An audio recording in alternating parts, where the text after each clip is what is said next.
What's up, Axie Fam Parupiro here. A lot of people have been requesting more battles and guides with the Disablosaur plus discard bug combo.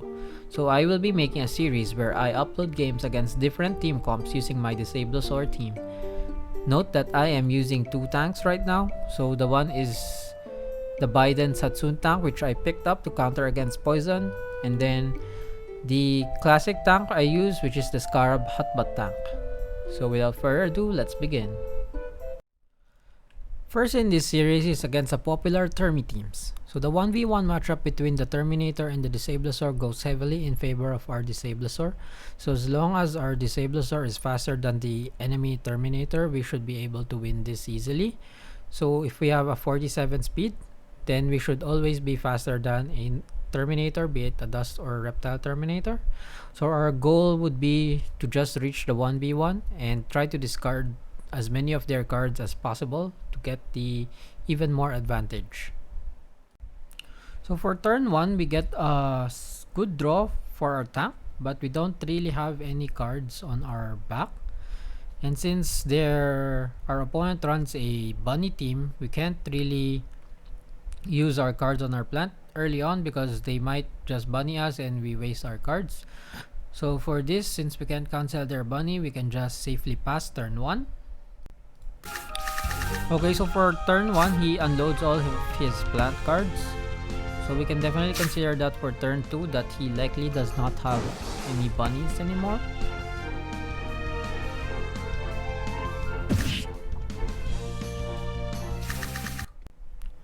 Okay, for turn 2, since we have already seen him play his Yam Pumpkin, so 2 defensive cards down, and we also saw his bunny. Here should be quite safe for our plant to use cards as he likely won't be fearing us. He is also quite low on cards since he used 5 cards in the first turn. So we can actually attack with both our bug and our plant and try to kill his tank this turn.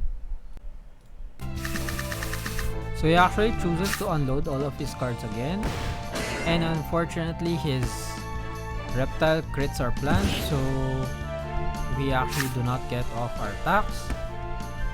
But at least we are able to discard all of his cards, so we further limit his options next turn. Here we actually drew poorly. We didn't draw that much bug cards. I would have preferred if we drew another Parasite or Pinsir so we can discard his cards as we try to kill his tank. I am not expect him to actually play any cards, and he has also played another bunny on his midline. I also do not expect him to have bunnies, and also the fact that he only has 3 cards, so we are likely supposed to kill him. Although unfortunately he redraws the second pumpkin and he plays a Yam as well, so he might survive this turn. Oh, but we luckily crit him, so that's all well. We crit him back for the previous turn. Okay, so for this turn we drew actually quite okay. We draw 2 cards on our bug, and I don't expect him to be able to do anything since he's also back down to 2 energy and he only has 4 cards. Here we can actually just play 1 Pinsir to remove the last stand and we should be okay. Okay, so he chooses to play double poison. Interesting, because that cancels his last stand, but we actually deal no damage. And here we actually see a bug because our Pinsir should have discarded his Tourney, but it actually shows here in the replay that it didn't discard anything, so this is a bug and we shall be reporting that. Going to this round, I choose to actually believe in the tankiness of our bug. He only has 4 cards, so unless he drew all 4 damage cards, he likely cannot kill our bug. So we can start by playing Hotbutt and Kestrel to disable his Midliner for the next turn, and then play both bug cards and hopefully get him low. So he actually drew all his damage cards, which is something that we did not expect. On hindsight, I should have actually played a Trump combo instead, and our bug should have survived this or would have last standed at least But then again, we would have been feared anyway. Actually, if our pincer discarded his tourney last turn as it should have, we should have lived this turn, but unfortunately that wasn't the case, and our bug dies. We are put into a semi hard matchup now that we are down into a 1v2 situation. Now in this situation where we both have 2 energy, but he doesn't have that many cards while I have my full hand. I don't actually expect his midliner to be able to play anything since we also have both his horn and mouth disabled. So here we should try to leave him stunned so that next turn we can actually finish him off with as little energy as needed. And then here, what I actually expect him to play is just to play 1 lagging so he can try to go first the following turn if he has it, because remember that he has only 3 cards. Let's take a look at his play. Yep, so he chooses to pass because if we look at his cards, he doesn't actually have anything to play. So this is actually a good situation for us because we leave him at exactly 117 HP. That is the damage that our headshot would do. So here with just 1 headshot, we are sure to put him at last stand. So if he tries to play any cards at all in his midline, he would just waste it. So this is why it is good to leave the enemy stunned in the previous turn. This is also quite a fortunate draw for us because here, as we can see, that he actually drew 2 more cards into his midline and only drew 1 to his backliner, which means that he can't really do anything against us. Of course, in game we don't know this, but we try to conserve 1 energy here so that we are in a better position in the 1v1. So we can just safe play and play 1 Kestrel and then double Vine Dagger since we will redraw those anyways. So yeah, he thinks for a bit, then ultimately chooses to pass and do nothing. We will redraw all these cards and we saved up 1 energy for this turn. Okay, so now we are in the awaited Terminator versus Disablosaur 1v1 where we are actually behind on energy because he has 6 energy and we only have 3 energy. But the difference here is we have a full card hand while he only has 6. Even in an energy deficit, the Disablosaur can win actually pretty easily as long as you know what combos he's gonna make. So since he has high energy, he will likely have higher shield. Also the fact that he knows that his Trump will be disabled next turn, so he will likely play the Trump. So if he plays a Trump and a Snail, at minimum his shield should be at 113. So 1 Hotbot will not be able to break that. It is likely that he plays the Snail lagging Tourney Trump combo, which is at 143 shield. So if we are against 143 shield, we should always lead with the Hotbot. So our play here would be Hotbot, Kestrel, and then Vine Dagger. So remember to always prioritize hitting the Hotbot over Kestrel because we want to limit his options. If we remove the Trump out of the equation, then it gets quite easier to count how much shield he has next turn. So now for the next turn, our only question would be if he would play double Snail Tourney, or Snail double Tourney. So here I doubt that he would actually play the double Snail Tourney because he is quite low on cards.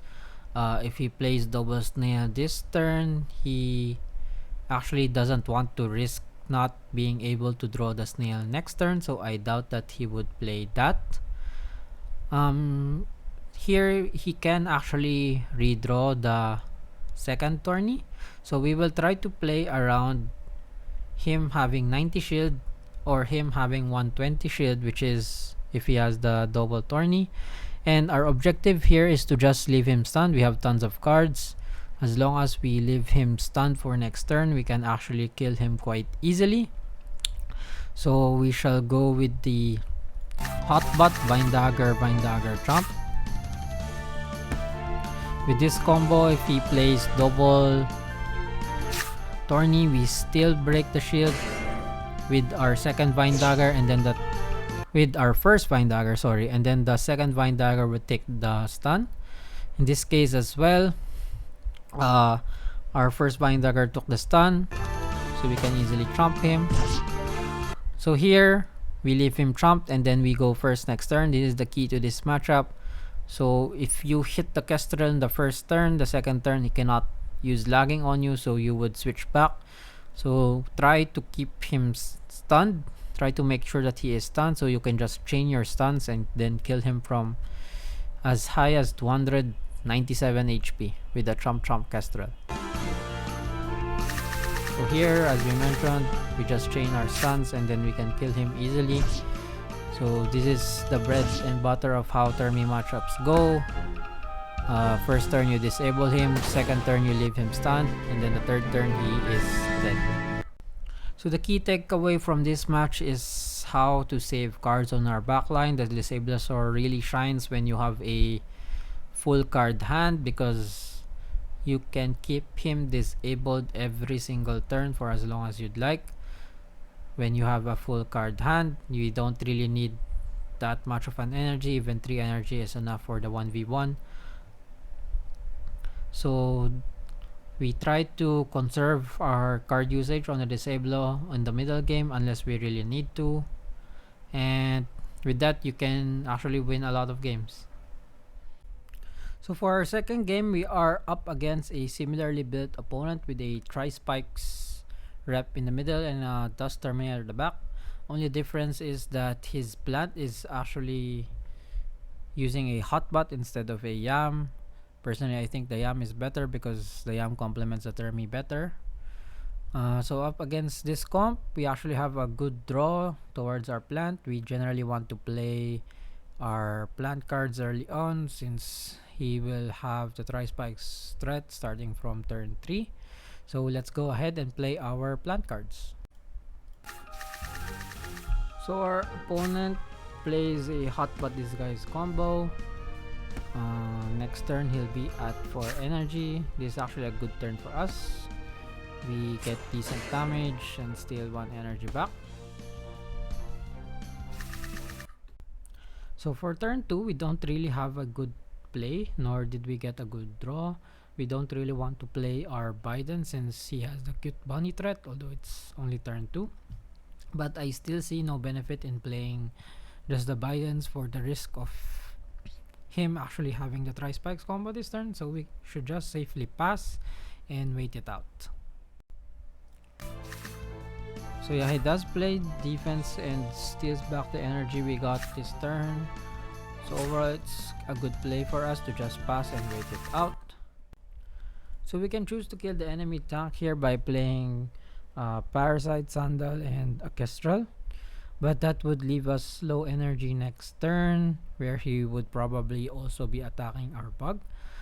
So instead, we can just pass this turn and wait it out again for 1 more turn. Our tank is still practically full HP, so he likely won't be dealing any damage to our bug this turn. So quite surprisingly, he actually chooses to pass as well. So passing there was actually quite a smart play because he still has the Tri-Spikes play, so if ever we drew more cards on our plant, we cannot actually use them, so that is quite a nice play. But unfortunately for him, we drew all our cards on our bug, so now we can actually go ahead and kill his midline plant as he tries to kill our bug. So now he chooses to play his Tri-Spikes combo, which is a mistake. He should have played the Thorny from his backline as well and saving up on his midline. But either way, here we can kill his front plant while also discarding some of his cards, which is good for us.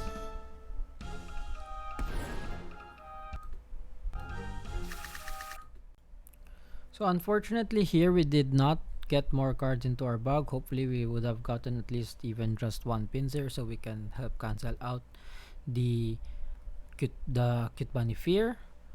So in this case, I would actually attack with our backliner and start to try to disable him.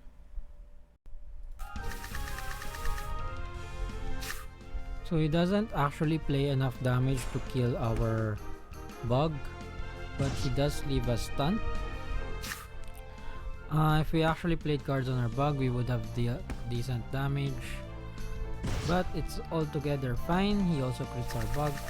We can just sacrifice our bug here and ensure that we kill his reptile by following through on our stun combo. So he kills our bug as well. Okay, so this time we are in a 1v1 but in a slightly different scenario. Both of us has 4 energy, but the difference is that we have fewer cards than him. So remember that having tons of cards on your Disablosaur is the key to winning. So here we actually have to try to win this game by conserving our card usage and ensuring that we are able to disable him all the time. So considering that he has actually 5 cards here, it is likely that he has at least one of each card. So we are expecting the standard Terminator combo, which is at 143 shield. So here we would be playing the Hotbot and Kestrel. Remember to prioritize Hotbot always.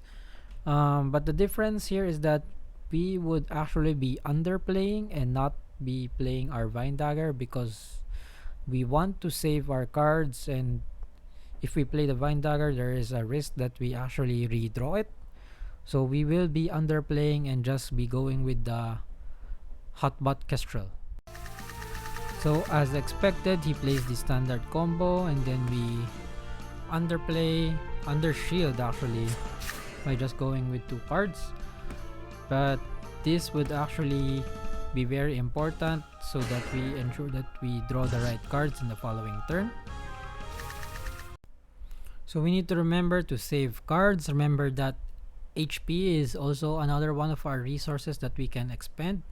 We don't die from his combo. As we can see, the standard Terminator combo cannot kill us. Even if he actually played double tourney, we would have lived. And then even this turn, we are left stunned, but he can't actually kill us with just 1 tourney. We still have some HP to live. And then here we just do the same as we did before. We need to disable his trump, prioritize disabling his trump, and then leave him stunned to end this turn, and then we will go first next turn and continue our chain stuns to kill him. So here, considering that he is actually low on cards, we do not expect him to have a second tourney or a second snail. So here I am expecting actually even 60 or 90 shield. So we can go with the Hotbot Vine Dagger Kestrel Trump combo, because we are pretty sure that he only has 90 shield at most. And yeah, he does not have the extra cards. So here we live, although a little bit risky. We die to crits, but that's the RNG part of the game. And now we leave him stunned again as we start the next turn. So now we get a good draw and just draw our trump again. So with just trump, Hotbot, and Vine Dagger, we can secure the kill. So important thing to take note here is that if we had played the Vine Dagger in the earlier turn, we could have redrawn it again in the previous turn, meaning that we drew 2 Vine Daggers that would leave us with lower damage actually, which could make us lose this game if we don't draw enough damage. Sometimes it's just okay to know the limits, and then we can underplay as long as we know that we can still live. So here we can just continue on and see that he will die from the stun through combo. It actually doesn't matter here since he doesn't redraw the snail, but still good practice to save 0 cost and only use them on occasions where you really need them. That will be all for this video, guys. Thank you for tuning in. I hope you learned some new things in this video. Next one, I'll try to record some games against Plants Beast Bird because that is getting popular again. Then we also have some Plant Aqua games. And then the more popular these days now is the Immortal Plant build. So we'll try to get some gameplay guides for all of those as well. So that will be all for now. Thanks.